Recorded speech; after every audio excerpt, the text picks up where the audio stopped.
Assalamualaikum warahmatullahi wabarakatuh. Alhamdulillah wassalatu wassalamu ala Rasulillah wa ala alihi wa sahbihi wa mawala. Amma ba'd.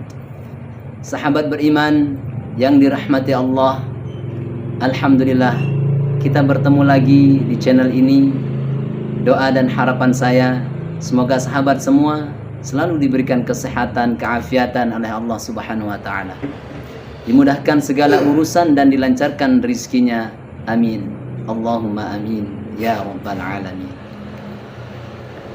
Pada kesempatan yang berbahagia ini, mari sejenak kita luangkan waktu kita untuk menyimak tausiah yang sangat luar biasa dari guru kita, Ustaz Abdul Somad. Berikut ini, mari kita simak bersama isi tausiah beliau. Selamat mendengarkan. Kenapa orang Israel itu amat sangat menginginkan Palestina? Rupanya ada seorang bernama Israel. Israel maknanya dua. Isra abdun. El bahasa Hebrew language, bahasa Ibrani. El artinya Tuhan. Israel artinya hamba Tuhan. Tapi mereka punya makna yang kedua. Israel artinya al-musari' lillah. Al-musari' lillah, orang yang bergulat, orang yang mengalahkan Tuhan. Rupanya Tuhan pernah kalah. Dan ketika Tuhan kalah, lalu Tuhan memberikan hadiah satu petak tanah. Dan tanah itu adalah tanah Palestina menurut mereka. Jadi mereka meyakini bahwa ketika Tuhan dikalahkan oleh Israel, maka hadiahnya adalah bumi Palestina. Itulah kenapa mereka amat sangat ingin mengambil tanah itu. Tapi kita pula, Palestina bagi kita adalah hijrahnya Nabi Muhammad sallallahu alaihi wasallam yang dituliskan dalam Al-Qur'an. A'udzubillahi minasyaitonir rajim. Subhanalladzi asra bi'abdihi lailan minal masjidil haram ilal masjidil aqsa alladzi barakna haulah. Dulu semasa belajar di Al-Azhar ada satu subjek namanya Al-Milal wan Nihal. Al-Milal maknanya aliran-aliran keagamaan. Wan Nihal agama-agama. Maka salah satu aliran itu disebut dengan Zion. Zion adalah nama satu bukit yang ada di Palestina. Lalu mereka mengambil nama ini sebagai satu gerakan dunia. Dalam bahasa Arabnya disebut dengan As-Sahyuniyah atau Zionis. Mereka ingin mengembalikan Yahudi ke Palestina. Apa yang membuat mereka ingin? Rupa-rupanya mereka meyakini bahwa mereka menunggu-nunggu seorang lelaki. Lelaki itu bernama Mesiah. Dalam bahasa mereka sebut dengan Mesiah. Dalam bahasa Arabnya adalah Al-Masih. Al-Masih diambil dari kata masaha. Masaha artinya disapu. Kita dalam wudhu ada menyapu. Idza qumtum ila shalah, kalau kamu ingin sembahyang, faghsilu wujuhakum, muka dibasuh. Wa aydiyakum ilal marafiq, tangan pun dibasuh hingga ke siku. Tapi kepala dengan telinga tidak dibasuh. Kepala dengan telinga disapu. Wamsahu biru'usikum, disapu. Jadi kenapa dia dikatakan Al-Masih? Kerana dua. Pertama, waktu lahirnya badannya disapu dengan minyak. Yang kedua, setelah dia besar, bila dia tengok orang lumpuh, dia sapu. Orang yang lumpuh boleh tegak berdiri. Bila nampak orang buta, dia sapu. Orang buta boleh menengok. Bila nampak orang mati, dia sapu. Dan orang mati pun boleh tegak berdiri. Dia tunjuk tanah, ya ard umbuti, wahai tanah tumbuh tanaman. Dia tunjuk langit, ya sama imtiri, turunkan hujan. Dia tunjuk orang mati, ya mayyit qum, orang mati tegak berdiri. Maka dia disebut dengan Al-Masih. Tapi Al-Masih ini ada yang original. Itulah dia Al-Masih Isa anak Maryam alaihi salam. Tapi ada Al-Masih satu lagi. Macam Isa. Orang Arab bila ada mangkuk, mereka sebut dengan wi'a. Kalau mangkuk ini emas, mereka katakan al-wi'a az-zahabi, mangkuk emas. Tapi kalau mangkuk ini dari perak tapi dibalur dengan emas, mereka akan mengatakan al-wi'a al-mudajjal. Dia bukan emas, tapi dia nampak macam emas, maka dia namanya mudajjal. Begitu juga dengan Al-Masih ini. Al-Masih yang betul-betul Al-Masih, dia adalah Al-Masih Isa anak Maryam. Tapi ada yang macam Al-Masih, bentuknya macam Al-Masih, macam mukjizat Al-Masih, tapi dia bukan Al-Masih. Itulah dia Al-Masih Ad-Dajjal. Sebenarnya mereka sedang menunggu Al-Masih Ad-Dajjal. Kita pula sebelum salam, kita minta perlindungan kepada Allah dari Al-Masih Ad-Dajjal. Allahumma inni a'udzubika min adzabi jahannam wa min adzabil qabri wa min fitnatil mahya wal mamat wa min syarri fitnatil masihid Dajjal. Kita minta tolong pada Allah supaya jauh daripada Dajjal. Mereka menunggu-nunggu Dajjal. Kenapa mereka ingin menunggu Dajjal? Sebab menurut mereka, bila Al-Masih Dajjal ini datang, maka nanti kambing akan berdamai dengan serigala. Semua akan hidup tenang, dan mereka akan menjadi penguasa dunia. Selain daripada Yahudi Israel adalah ghaim. Ghaim adalah keledai tunggangan. Jadi sebenarnya sesiapa saja pun yang bukan Yahudi, dia hanya akan menjadi keledai. Dan mereka ini adalah agama yang juga sebagai suku bangsa, yang juga sebagai sebuah negeri. Kita Islam, agama kita, tapi bangsa kita Melayu. Dan kita tinggal duduk, ada Melayu di Sumatera, ada Melayu di Semenanjung, ada Melayu di Kalimantan, Borneo. Melayu tersebar di beberapa negara. Tapi Yahudi tiga. Yahudi sebagai agama, Yahudi sebagai bangsa, Yahudi sebagai negeri. Mereka ingin mewujudkan ketiga-tiga ini menjadi satu. Kami bangsa Yahudi, kami agama Yahudi, dan kami punya negeri Yahudi. Itulah keinginan mereka. Maka mereka sedang menantikan raja mereka. Raja mereka adalah Al-Masih Ad-Dajjal. Dan Al-Masih Ad-Dajjal ini akan turun kalau syarat-syarat ini mereka penuhi. Kata Syekh Fargallah dalam subjek Al-Milal wan Nihal. Maka yang pertama diminta oleh Al-Masih Ad-Dajjal ini adalah semua Yahudi kembali kepada bumi Israel. Mereka mengatakan itu bumi punya dia, dan semua akan kembali. Rupa-rupanya mereka tiada punya negeri. Sama macam nasib orang Kurdi. Kurdi ada di Turki, Kurdi ada di Irak, Kurdi ada di beberapa belahan bumi. Syekh Amin Al-Kurdi, mursyid tarekat Naqsabandiyah di Mesir, orang Kurdi, tapi duduk di Mesir. Syekh Muhammad Said Ramadan Al-Buti, orang Kurdi, tapi duduk di Suriah. Salahuddin Al-Ayyubi, orang Kurdi, tapi dia raja di Mesir.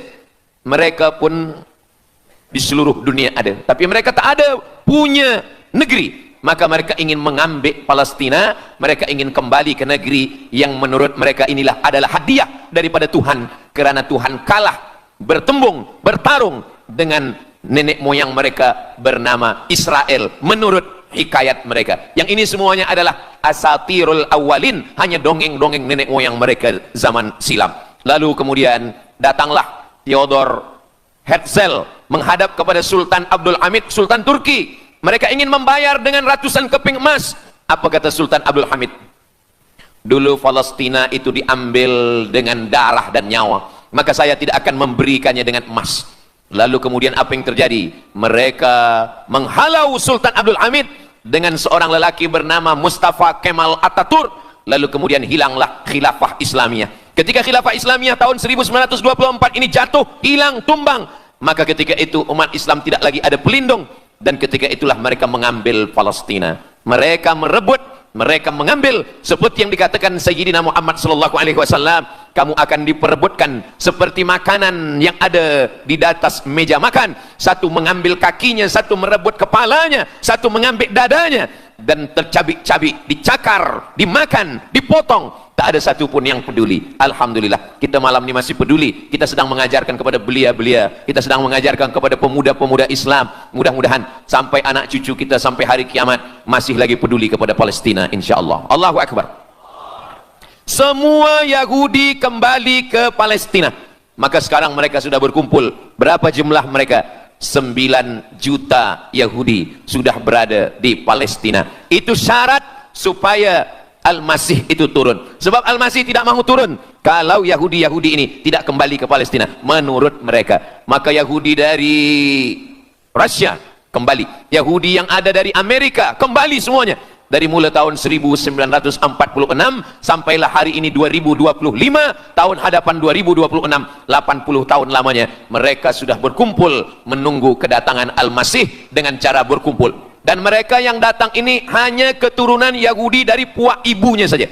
Yahudi ini tidak menerima dari puak ayah. Jadi kalau ada ayahnya Yahudi, emaknya tak Yahudi, dia tiada diterima. Sebab mereka guna dari puak ibu. Maka bila ibunya Yahudi, maka dia akan diterima. Ada satu Yahudi yang tidak diterima, Yahudi Falasha dari Afrika. Yahudi Falasha ini datang, mereka dari Ethiopia, mereka menyeberang ke Sudan, dari Sudan mereka masuk ke Mesir, dan mereka datang ke Palestina. Mereka pun nak masuk juga, tapi mereka tertolak. Sebab dia mengaku Yahudi, tapi kulit dia hitam.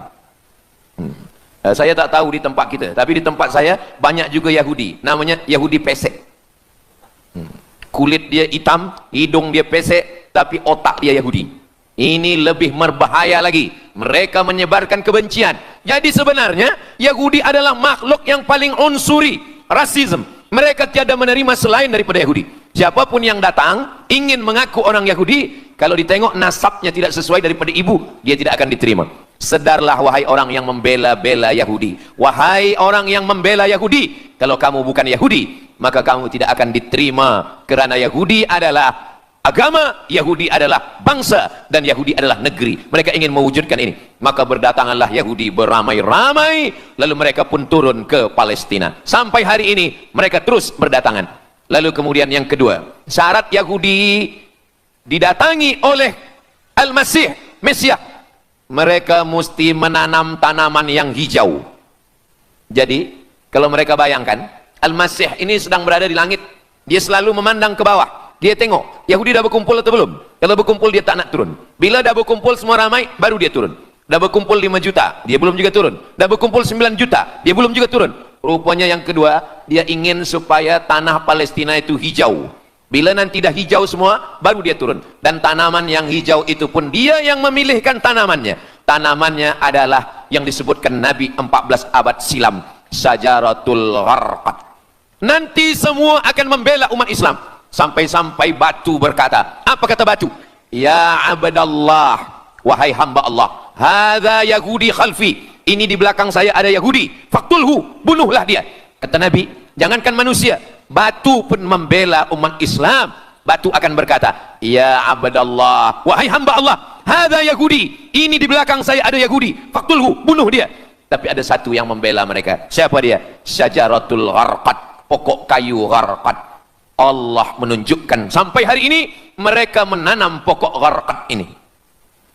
Saya belajar ke Mesir tahun 1998. Musim panas tahun 1999, saya pergi ke satu kawasan bernama Aris. Selepas itu pergi ke sebuah kota, kota ini bernama Rafah. Rafah ini dibagi dua, setengah diambil oleh Yahudi, setengah lagi diambil oleh Mesir. Dari sempadan ini kita boleh menengok hijau. Lalu saya pun bertanya kepada ulama yang mendampingi kami, Tuan Syekh, itu pokok apa yang hijau? Kata Syekh, itulah pokok yang disebutkan Nabi Muhammad sallallahu alaihi wasallam. Pokok itu bernama Syajaratul Gharqad, dan mereka memang menanam pokok itu sekarang. Supaya apa? Supaya Al-Masih menengok dari atas, bila dia tengok dah hijau, dia pun akan turun menurut keyakinan Yahudi. Yahudi sudah berkumpul 9 juta orang. Pokok Gharqad sudah ditanam, sudah. Ada lagi, apa dia? Mesti menghancurkan Babilonia. Babilonia adalah raja yang dulu menghancurkan kerajaan Yahudi. Nama rajanya Nebukadnezar. Nebukadnezar dari Babilonia menghancurkan kerajaan Yahudi. Maka Yahudi ini pendendam. Orang yang paling dendam di atas dunia ini adalah Yahudi. Nebukadnezar sudah lama musnah, tapi dendam mereka kepada Irak sampai hari ini. Babilonia itu adalah Irak. Maka siapapun yang menjadi penguasa, pasti mereka akan perintahkan untuk menghantam Irak. Dari mula George Bush sampailah sekarang, Irak selalu dihantam. Dituduh bahwa Irak ada punya senjata membunuh manusia. Mereka katakan bahwa Saddam Hussein ini ada memiliki senjata yang boleh menghancurkan peradaban manusia. Akhirnya mereka membunuh Saddam Hussein. Apa yang terjadi? Sampai hari ini Saddam Hussein tiada memiliki apapun untuk menghancurkan umat manusia. Jadi sebenarnya adalah ini agenda daripada Yahudi. Mereka ingin menghancurkan Babilonia, dan Babilonia itu adalah Irak pada zaman modern sekarang ini. Setiap penguasa-penguasa pasti menghancurkan Irak, sebab mereka amat sangat benci dan dendam kesumat kepada Irak. Ada buku judulnya Al-Yahud fi Masr, fi Misr, orang Yahudi di Mesir. Lalu kemudian seorang jenderal Yahudi bernama Musa Dayan. Musa Dayan buta matanya sebelah. Lalu Musa Dayan ini meminta kepada Presiden Prancis bernama De Gaulle. Lalu De Gaulle pun menelpon Presiden Mesir bernama Anwar Sadat. Bukunya ada, saya simpan di rumah. Dia katakan bahwa kepada Anwar Sadat, wahai Tuan Presiden Anwar Sadat, ini mami yang ada di Museum Mesir Kaherah itu sedang sakit. Jadi untuk menyehatkannya mesti dibawa ke Prancis, ke Paris. Lalu disediakanlah pesawat terbang untuk membawa mami ini. Dulu saya pernah dengar tazkirah Ustaz Azhar Idrus, jangan anak panggil mami, sebab mami itu, inilah mami Fir'aun. Mami return. Ini mami ini sakit, maka dia mesti disehatkan, ada bakteri, maka dia mesti disehatkan, dibawa ke Paris, Prancis. Akhirnya diterbangkan pada masa Presiden Anwar Sadat. Dibawa ke hospital, sampai di hospital rupa-rupanya Jenderal Musa Dayan yang buta sebelah sudah menunggu mami. Begitu mami Ramses II, Fir'aun sampai, dia terus meninju muka mami itu. Kenapa? Sebab dia dendam. Inilah yang dulu menghalau nenek moyang dia dari Mesir. Gila. Yahudi ini adalah orang-orang yang gila. Sampai hari ini mereka punya dendam yang tak berkesudahan. Sampai mami yang sudah menjadi kering, kita pun menengoknya biasa-biasa saja. Tapi Musa Dayan melampiaskan dendam kesumat dia sampai pada masa Presiden Anwar Sadat, yang akhirnya Anwar Sadat pun mati terbunuh ditembak oleh Khalid Islambuli. Begitulah Allah Subhanahu wa taala menceritakan saksi sejarah supaya umat Islam faham bagaimana fikiran, bagaimana sakit jiwanya orang-orang Yahudi. Mereka sudah berkumpul di Palestina 9 juta. Tanam-tanaman hijau sudah ditanam. Irak sudah dihantam, hancur lebur Irak. Apa lagi yang mereka lakukan? Tanah Palestina mesti merah. Tanah Palestina tidak boleh hitam. Tanah Palestina mesti merah. Apa yang membuat tanah Palestina merah? Merah kerana darah budak-budak, anak-anak yang tak berdosa dari Palestina. Jadi kalau ada orang yang hari ini terheran-heran, mengapa mereka membunuh budak kecil? Mengapa mereka menjatuhkan bom untuk menghancurkan rumah, membunuh perempuan yang hamil tiada berdosa? Tapi bila orang faham, dia mengerti. Sesungguhnya mereka ingin supaya darah anak-anak yang tiada berdosa itu tumpah. Kalau darah itu sudah tumpah, disitulah mereka menantikan supaya Al-Masih, Mesiah itu turun membela. Sebab itu adalah raja di raja mereka. Apa yang terjadi sebenarnya hari ini? Yang terjadi sebenarnya adalah mereka membangun, membina sebuah kerajaan dari khayal, dari pikiran gila.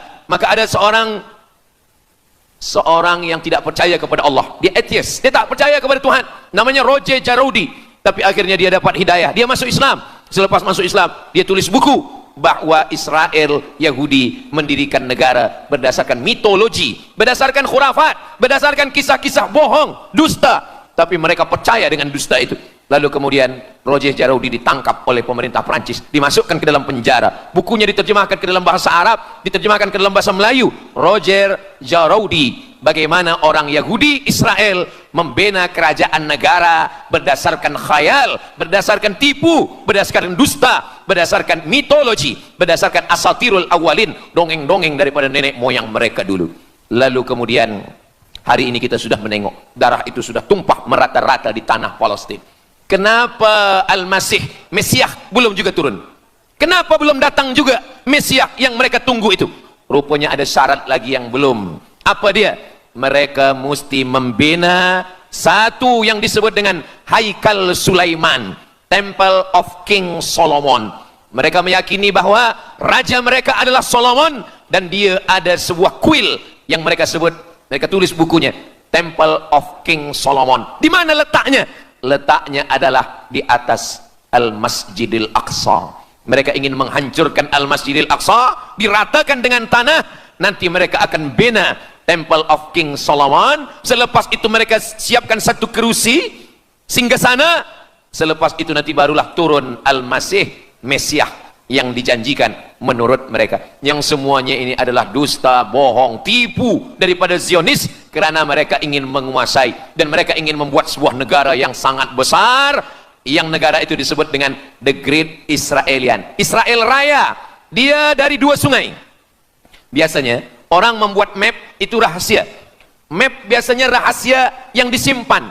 Tapi orang Yahudi Israel, mereka buatkan mapnya di dalam bendera mereka. Kita membuat sesuatu yang rahasia kita simpan, tapi mereka membuat satu garis biru di atas, satu lagi garis biru di bawah. Yang di atas itu adalah sungai Nil di atas, dan yang di bawah itu adalah sungai Efrat. Sungai Nil di atas, Afrika Utara, Mesir.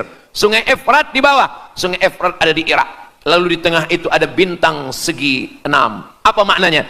Mereka ingin membina sebuah kerajaan yang luasnya dari Nil hingga ke Efrat. Itulah kenapa ketika mereka membuka embasi di Kairo, ketika Israel membina embasi di Kairo, ini sungai Nil, ini bagian atas, ini bagian bawah. Kerajaan Mesir membagi embasi Israel tanah di bawah sungai Nil. Mereka tidak mau. Mereka ingin membina embasi di atas sungai Nil. Kenapa mereka tidak mau membina embasi di bawah sungai Nil? Karena menurut mereka di bawah sungai Nil adalah negeri kami. Orang membina embasi hanya di luar daripada kerajaannya. Jadi sebenarnya menurut pengakuan mereka, Mesir yang ada sekarang, semua yang ada di bawah Nil hingga ke Efrat Irak, itu adalah kerajaan mereka, yang kalau mereka mewujudkan itu nanti, mereka akan menjadikan semua manusia ini sebagai keledai tunggangan. Masya Allah, itulah tadi tausiah yang sangat luar biasa yang disampaikan oleh guru kita Ustadz Abdul Somad. Sahabat beriman yang dirahmati Allah, jangan beranjak dulu, tetaplah di channel ini karena kajian ini belum selesai dan masih banyak lagi hal-hal menarik yang akan disampaikan oleh guru kita Ustadz Abdul Somad. Maka dari itu, tetaplah di sini dan mari kita lanjutkan kembali. Selamat mendengarkan. Alhamdulillah, itu disampaikan oleh Syekh Fargallah. Lalu kemudian kami membacanya, mempelajarinya, beliau bacakan di kelas, dan hari ini saya amat sangat bersenang hati. Tapi kita tetap susah hati dengan Palestina. Saya merasa senang hati sebab saya boleh menyampaikannya kepada para belia pemuda muslimin muslimat yang hadir malam ini. Macam mana suara saya, jelas tak jelas? Jelas. Yang saya sampaikan ini boleh faham? Alhamdulillah. Yang tak faham nanti faham sendiri insyaallah. Begitulah Allah Subhanahu wa taala. Saya dulu pernah berjumpa dengan Syekh Muhammad Jibril. Lalu kemudian saya tanya Syekh Muhammad Jibril, "Syekh, kenapa Allah membinasakan kaum Ad, kaum Samud, kaum Madian? Wa ila Samud akhahum Salihah, wa ila Madian akhahum Syuaiba, wa ila Adin akhahum Huda." Madian, Samud, Ad, semuanya musnah. Iram dzatil imad. Iram, hilang semuanya. Tapi kenapa Yahudi ini masih ada sekarang? Kenapa Allah tak musnahkan? Kata Syekh Muhammad Jibril, Allah Maha Kuasa untuk memusnahkan Yahudi, Israel. Senang saja bagi Allah. Innama amruhu idza arada syai'an ayyaqula lahu kun fayakun. Yahudi Israel mati semua rata dengan tanah. Satu jeritan malaikat mati mereka semua. Allah goncangkan bumi, habis mereka ditelan bumi. Ya bunayya, wahai anakku, kalaulah Israel Yahudi ini mati, lalu kamu masuk surga dengan apa, kata dia. Sebenarnya Allah masih menyisakan Yahudi ini supaya kita berjuang. Sekarang ada umat Islam yang amat sangat lemah. Dia bukannya ikut berjuang, tapi melemahkan perjuangan orang. Bila ada umat Islam yang berkumpul beramai-ramai, solidariti tentang Palestina, dia berkata, katanya Allah Maha Kuasa, kenapa Allah tak binasakan? Dulu, arsalna alaihim tayran ababil, datang burung ababil, tarmihim bi'ijaratin min sijil. Mana ababil sekarang? Kenapa Allah tak kirimkan ababil? Saya pun pernah tanyakan ini kepada masyayikh, Syekh, kenapa Allah tak kirimkan ababil? Dulu ketika Abdul Muttalib memegang kunci Ka'bah, masa itu tak ada orang beriman. Abdul Muttalib bersendirian, lalu kemudian dia datang ke Ka'bah, dia letakkan kunci itu. Ya Allah, inna li hadzal baiti rabban yahmih.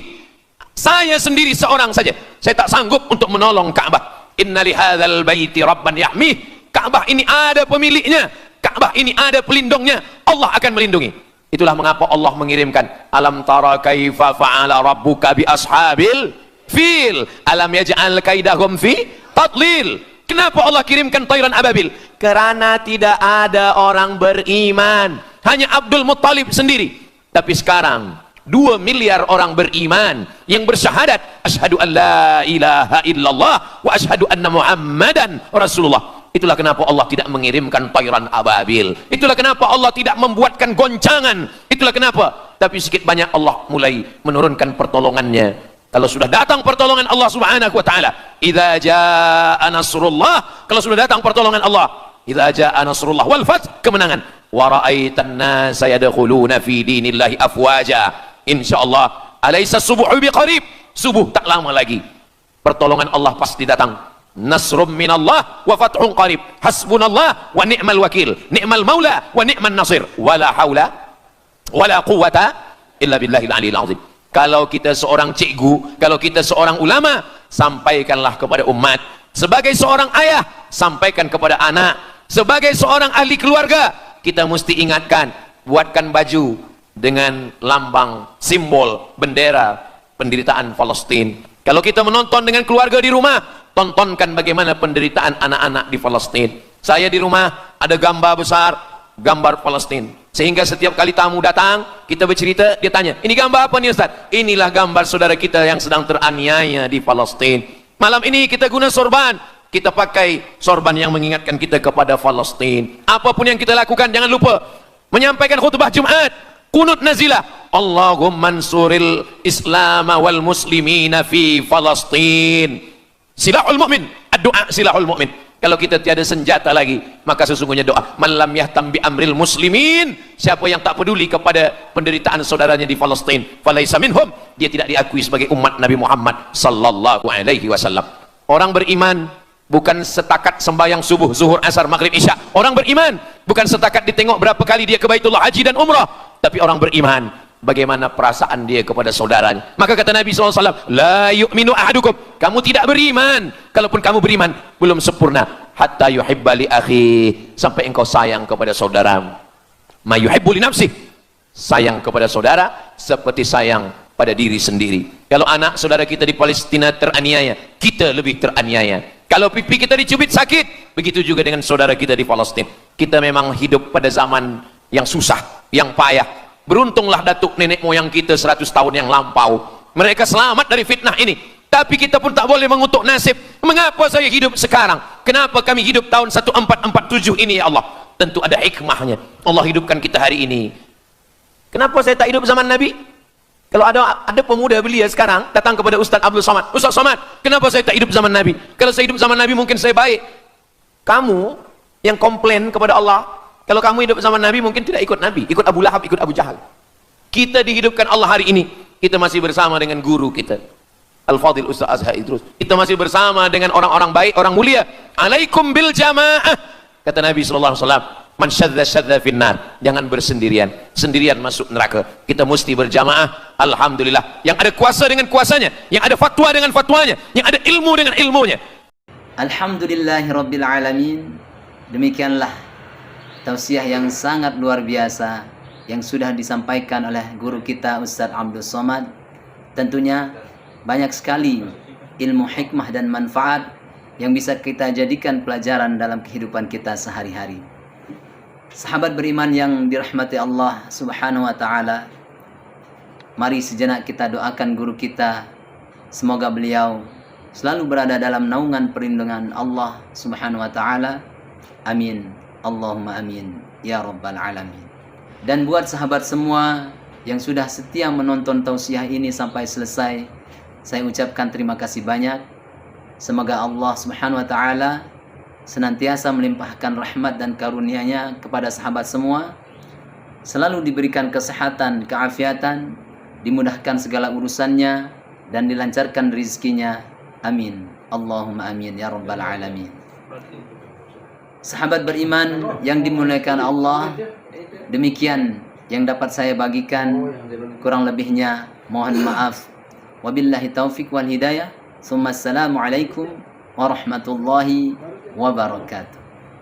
Setelah kita mendengarkan bersama kajian yang penuh ilmu, hikmah dan manfaat yang sudah disampaikan oleh guru kita Ustaz Abdul Somad, sekarang marilah kita lanjutkan aktivitas kita masing-masing. Saya doakan semoga sahabat semua selalu diberikan kesehatan, keafiatan oleh Allah Subhanahu wa taala, diberikan kelancaran dalam segala urusannya. Amin. Allahumma amin ya rabbal alamin. Selamat bertemu kembali di video selanjutnya. Assalamualaikum warahmatullahi wabarakatuh.